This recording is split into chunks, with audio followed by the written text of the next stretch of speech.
ব্লগটা দিতে এতটাই লেট করে ফেলেছি যে মেলা পর্যন্ত শেষ হয়ে গেছে, আমার ব্লগ এখন আমি এডিট করে দিতে পারিনি। মায়ের সাথে বেরিয়েছিলাম মেলা ঘুরতে, আর মাকে আমি বলছিলাম যে এদিকে তাকাও তুমি, কারণ আমি ক্যামেরা অন করেছি, মা দেখে অন্যদিকে তাকিয়ে আছে। আর মেলা প্রচন্ড ফাঁকা থাকায় আমি প্রচুর জিনিস কেনাকাটা করে নিয়েছি, কারণ আমি জানি মা আর নেক্সট দিন থেকে আর আসবে না এত ভিড়ের মধ্যে। তো মা খুব খেতে ভালোবাসে পাপড়ি চাট, তাই মা খেলো পাপড়ি চাট, আর আমি খেয়েছিলাম ভেলপুরি, যেটাকে আমি বলে থাকি গোলগাপ্পা। তারপর খেয়েছিলাম পাঁশকুড়ার চপ। দেন বাড়ি আসার পথে এই দোকানটার থেকে আমি নিয়েছিলাম শীতে পরার জন্য এই প্যান্ট গুলো, যেটা কিনা খুবই কমফোর্টেবল, আমি আগের বারও নিয়েছিলাম। আর নেক্সট দিন আমি গিয়েছিলাম আবারও মেলায় আমার ফ্রেন্ডের সাথে।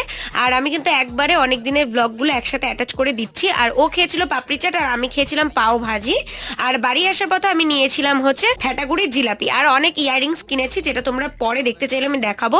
এটা হচ্ছে আরো একদিনের ব্লগ, যেটা আমি গিয়েছিলাম আমার ফ্রেন্ডদের সাথে, আর সেদিন গিয়ে খেয়েছিলাম মোমো আর বাইরে ডিনার করে বাড়ি ফিরেছিলাম। তো দ্যাটস ইট, আরো মেলার ব্লগ কিন্তু আসছে নেক্সট পার্টে। সাবস্ক্রাইব করতে একদম ভুলো না।